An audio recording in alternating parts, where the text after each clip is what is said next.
गणपती बाप्पा मोरया, मंगलमूर्ती मोरया। शनिवारी 7 सप्टेंबर रोजी सर्वांनी आपापल्या घरी गणपती बाप्पांची स्थापना केलेली असेल, तर गणपती बाप्पांची स्थापना, प्राणप्रतिष्ठापना अतिशय सोप्या पद्धतीने कशी करायची याचा व्हिडिओ आपल्या चॅनलवरती होता आणि त्याला तुम्ही भरभरून प्रतिसाद दिला, त्याबद्दल तुमच्या सर्वांचे मनापासून धन्यवाद।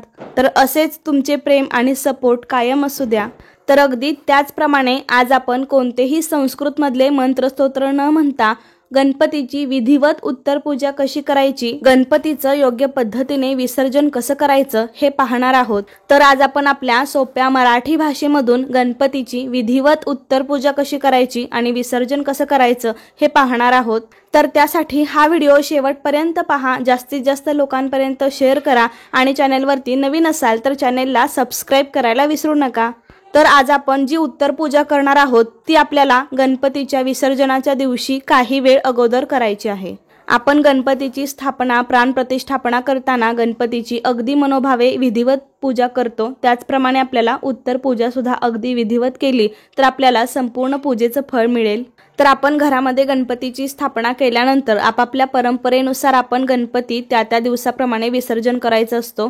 काही ठिकाणी 1.5 दिवसाचा गणपती असतो, काही ठिकाणी 5, 7, 11, तसेच अनेक ठिकाणी अनंत चतुर्दशीला सार्वजनिक गणपतीचं विसर्जन केलं जातं। तर जशी आपल्याकडे पद्धत असेल अगदी त्याच दिवशी आपण उत्तर पूजा करून गणपती बाप्पांचं विसर्जन करावं। तर ज्या दिवशी आपण गणपती बाप्पांचं विसर्जन करणार आहोत त्या दिवशी सकाळी लवकर उठून नेहमीप्रमाणे आपली रोजची देवपूजा, त्याबरोबरच गणपती बाप्पांची पूजा, आरती, नैवेद्य जे काही असेल ते सर्व करून घ्या। त्यानंतर दुपारनंतर म्हणजे साधारण 4 नंतर सायंकाळपर्यंत आपल्याला ही उत्तर पूजा करायची आहे आणि मग गणपती बाप्पांचं विसर्जन करायचं आहे। भर दुपारी उन्हामध्ये आपल्याला गणपतीचं विसर्जन करायचं नसतं, त्यामुळे दुपारी 4 नंतर संध्याकाळपर्यंत तुम्ही कधीही उत्तर पूजा करून विसर्जन करू शकता। ऊन खाली झाल्यावर लगेच उत्तर पूजा करून आपण गणपती विसर्जन करू शकतो। तर आता आपण उत्तर पूजेला सुरुवात करूया। सर्वात आधी आपल्याला हळदी कुंकू लावून घ्यायचं आहे। स्त्रियांनी हळदी कुंकू लावायचं आहे आणि पुरुषांनी तिलक लावायचं आहे। पूजेला बसण्यासाठी आसन घ्यायचं आहे आणि त्यानंतर पूजेला सुरुवात करायची आहे। सर्वात आधी दिवा प्रज्वलित करून घ्यायचा आणि दिव्याची हळद, कुंकू, अक्षता, फुलं वाहून पूजा करायची, नमस्कार करायचा। ओम श्री दीपदेवताभ्यो नमः, गंधाक्षता पुष्पम समर्पयामी। याऐवजी आपण दिव्या दीपत्कार, काने कुंडल मोतीहार, दिव्याला पाहून नमस्कार हा साधा सोपा शुभंकरोती श्लोक म्हणू शकतो। किंवा हे दीपदेवा, मी तुला गंधाक्षता फुल अर्पण करत आहे। माझी पूजा चालू असेपर्यंत आपण शांत, स्थिर व प्रज्वलित राहावे। यानंतर आपण आचमन करायचं आहे। शरीर शुद्धीसाठी तसेच आपल्या मनाची आंतरिक शुद्धता व्हावी यासाठी आचमन करणं गरजेचं आहे। डाव्या हाताने उजव्या हातामध्ये पळीभर पाणी घ्यायचं आहे आणि प्यायचं आहे। ओम केशवाय नमः। दुसऱ्या वेळेस पाणी घ्यायचं आहे। ओम नारायणाय नमः। तिसऱ्या वेळेस ही पाणी घेऊन प्यायचं आहे। ओम माधवाय नमः। चौथ्या वेळेस पाणी खाली ताम्हणामध्ये सोडायचं आहे। ओम गोविंदाय नमः। आचमन केल्यावर भगवान विष्णूंची 24 नावे घेतली जातात। ती तुम्हाला येत असतील तर म्हणू शकता, नसेल तर एवढं म्हणलं तरी ठीक आहे। जेव्हा आपण गणपतीची स्थापना केली तेव्हा यावेळी आपण हातात अक्षता, फूल घेऊन संकल्प केला होता, तर तो संकल्प आपल्याला सोडायचा आहे। त्यासाठी हातामध्ये 2 पळी पाणी, हळदी कुंकू, अक्षता आणि फूल घ्यायचं आहे। हे गणपती बाप्पा, तुमची स्थापना मी या ठिकाणी केली होती, आज मी तुमचे विसर्जन करत आहे। त्याआधी आम्ही तुमची योग्य विधिवत उत्तर पूजा करीत आहोत, पण तुमची कृपादृष्टी आमच्या घरावरती अशीच कायम राहू द्या, तुमचा आशीर्वाद आमच्या घरावरती नेहमी असू द्या, असे म्हणून आपल्याला संकल्प सोडायचा आहे। पाणी हातामधलं ताम्हणामध्ये सोडायचं आहे। यानंतर आपण शुद्ध पाण्यामध्ये 1 फूल बुडवून सर्व पूजा साहित्यावरती पूजेच्या ठिकाणी शिंपडायचं आहे। यामुळे जागेचं शुद्धीकरण होतं। यानंतर आपण गणपतीची पंचोपचारे पूजा करायची आहे। शुद्ध पाण्यामध्ये फूल बुडवून आपल्याला गणपतीला स्नान घालायचं आहे।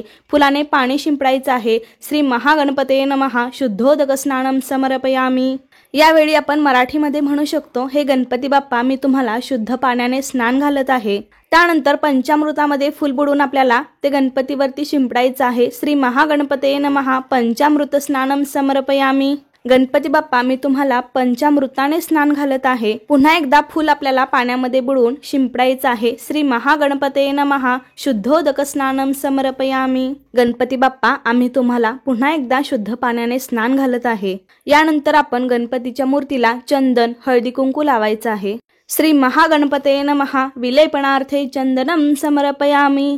श्री महागणपते नमः हरिद्रा कुमकुम समर्पयामी. गणपती बाप्पा, आम्ही तुम्हाला हळदी कुंकू, चंदन लावत आहे. यानंतर अक्षता अर्पण करायचे आहेत. श्री महागणपते नमः अलंकारार्थे अक्षताम समर्पयामी. बाप्पा, आम्ही तुम्हाला अक्षता अर्पण करत आहोत. यानंतर गणपतीला लाल पिवळी फुले अर्पण करावीत. श्री महागणपते नमः नानाविध पुष्पाणी समर्पयामी. गणपती बाप्पा, मी तुला फुल अर्पण करत आहे. यानंतर आपण गणपतीला धूप किंवा सुवासिक उदबत्त्यांनी ओवाळायचं आहे. त्याबरोबरच आपल्याला दिव्याने देखील ओवाळायचं आहे. श्री महागणपते नमः धूपम समर्पयामी. श्री महागणपते नमः दीपम समर्पयामी. गणपती बाप्पा, आम्ही आता तुम्हाला धूपदीपांनी ओवाळत आहे. आपण गणपतीची स्थापना करताना षोडशोपचारे पूजा करतो, म्हणजे 16 उपचार करून पूजा करतो. आणि विसर्जनावेळी आपण पंचोपचारे पूजा करतो. पंचोपचारे म्हणजे 5 उपचार वापरून गंध, पुष्प, धूप, दीप, नैवेद्य. आता आपला 5वा उपचार राहिलेला आहे, तो म्हणजे नैवेद्य. या दिवशी आपण जो कोणता गोडाधोडाचा नैवेद्य बनवला असेल त्याचा नैवेद्य दाखवून घ्यावा. शक्यतो गणपतीला मोदकांचा नैवेद्य दाखवावा. गणपतीला मोदक अतिशय प्रिय आहेत. हाताच्या मधल्या 2 बोटांनी पाण्याचा भरीव चौकोन करायचा आहे आणि त्यावरती नैवेद्याचं ताट ठेवून 3 वेळा पाणी फिरवायचं आहे. नैवेद्यम समर्पयामी, नैवेद्यम समर्पयामी. गणपती बाप्पा, आम्ही तुम्हाला नैवेद्य अर्पण करत आहोत. आपण हा नैवेद्य ग्रहण करावा. मध्ये पाणीयम समर्पयामी. पाणी देखील आपण गणपती बाप्पांना ठेवायचं आहे. यानंतर देवासमोर एक साष्टांग नमस्कार घालायचा आहे. श्री महागणपते नमः नमस्कारम समर्पयामी. हे गणपती बाप्पा, आम्ही तुम्हाला मनोभावे नमस्कार करत आहोत. आता फुलाला गंध लावून हातामध्ये अक्षता घेऊन ती देवाच्या पायावर वाहायची आहेत.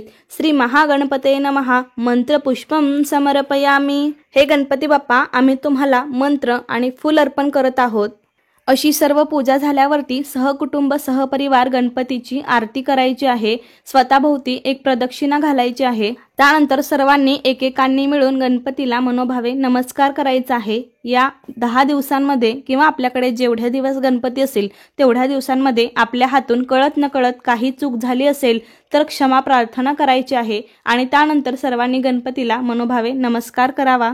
आपण असे म्हणू शकता, गणपती बाप्पा, मी 10 दिवस तुमची मला जमेल तशी सेवा केली. माझ्या हातून कळत न कळत काही चूक घडली असेल तर मला मोठ्या मनाने माफ करा आणि माझ्या पूजेचा स्वीकार करा. भोळी भाबडी माझी सेवा मान्य करा गणपती देवा. हे प्रभू, मला मंत्र आणि भक्ती येत नाही. मी अज्ञानाने जी पूजा केली आहे कृपा करून ती मान्य करून घ्या.